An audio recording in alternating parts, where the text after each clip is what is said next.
अस्सलाम वालेकुम, welcome to जिंदा पल स्टोरीज। आयशा हर दिन इतनी थकी क्यों लगती है? क्या ये बस रोजमर्रा की जिम्मेदारी है या दिल में छुपी हुई कोई परेशानी? आज का दिन इसकी जिंदगी में कुछ बदल के रख देगा या नहीं, आइए देखते हैं। आयशा सुबह बहुत जल्दी जाग जाती जब पूरा घर अभी नींद में होता। उसकी बेटी हानिया और दानियाल अभी सो रहे थे। इसके शौहर इमरान नमाज के लिए तैयार हो रहा था और सास ससुर भी अभी अपने बातों में मसरूफ थे। आयशा किचन में सहरी की तैयारी शुरू करती। वो दूध गर्म करती, सब्जी और रोटी तैयार करती और सबके लिए एक आसान और सेहतमंद सहरी तैयार करती है। हर चीज में नज़म और मोहब्बत होती है और इसके दिल में ये खुशी भी छुपी होती है कि अल्लाह ने इसे एक प्यारा घर दिया है। सब कुछ तैयार होने के बाद आयशा बच्चों को जगाती और सबको सहरी करवाती। इमरान को चाय पेश करती है और सबके लिए नरम बातें करती है ताकि दिन का आगाज खुशी से हो। नमाज के बाद सबसे पहले वो बर्तन धोती है और आयशा थोड़ी देर आराम के लिए लेट जाती है। सुबह की रोशनी इसके चेहरे पर पड़ती है और दिल में सुकून महसूस होता है। फिर कुछ देर के बाद आयशा बच्चों के पास जाती है। वो हानिया और दानियाल को दूध पिलाती है, इनके बाल संवारती है और कपड़े बदल कर इन्हें तैयार करती है। बच्चे खुश और तवानाई से भरपूर होते हैं, लेकिन आयशा जानती है कि हर दिन उसके लिए एक नया चैलेंज है। फिर इमरान को काम के लिए रवाना करने के बाद आयशा अपने रोजमर्रा के कामों में लग जाती है। वो कमरे को साफ करती है और कपड़े धोकर सुखाती है और फिर बावर्ची खाने में बर्तनों को दुरुस्त करके रखती है और बच्चों को दादी के पास छोड़कर आराम से घर की सफाई मुकम्मल करती है।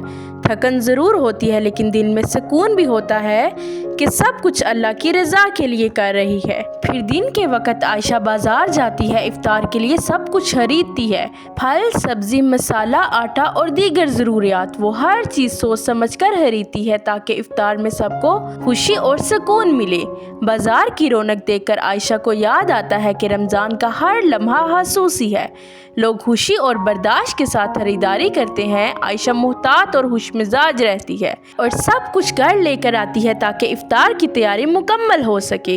घर वापस आकर आयशा इफ्तार की तैयारी शुरू करती है। वो सब चीज़ों को तरतीब देती है और फिर असर की नमाज पढ़ती है और फिर नमाज के बाद वो बच्चों के कपड़े बदलकर इन्हें तैयार करती है। आयशा इफ्तार के लिए समोसे, पराठे और दीगर आसान खाने तैयार करती है। दिल में खुशी और अल्लाह का शुक्र शामिल होता है कि सबके लिए कुछ नया और मज़ेदार बनाया जाए। वो चाहती है कि इफ्तार में हर किसी के चेहरे पर मुस्कुराहट हो। और फिर आयशा ने सब कुछ वक्त पर तैयार कर लिया। अब वो खाने को टेबल पर रखती है।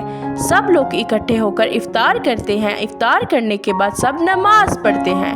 आयशा दिल ही दिल में खुश होती है कि अल्लाह की नेमतों का शुक्र अदा किया गया। इफ्तार करने के बाद आयशा बर्तन धोती है। बर्तन धोने के बाद वो बच्चों के साथ छोटे छोटे खेल खेलती है और उनको बातें सुनाती है।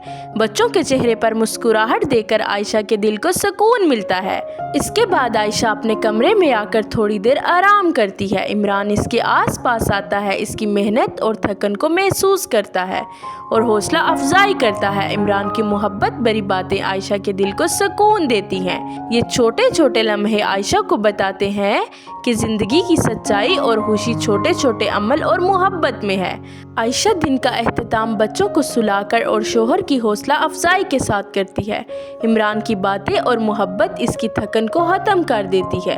वो दिल ही दिल में शुक्र अदा करती है कि अल्लाह ने इसे एक मोहब्बत भरा खानदान दिया है। इस कहानी से हमें ये सबक मिलता है, ज़िंदगी की असल खुशी और सुकून छोटे छोटे इमाल, सब्र, मोहब्बत और अल्लाह की रज़ा में है। जिम्मेदारी के साथ हर दिन गुजारना, दूसरों की खिदमत करना, शुक्र अदा करना दिल को सुकून और ज़िंदगी को खुशहाल बनाता है।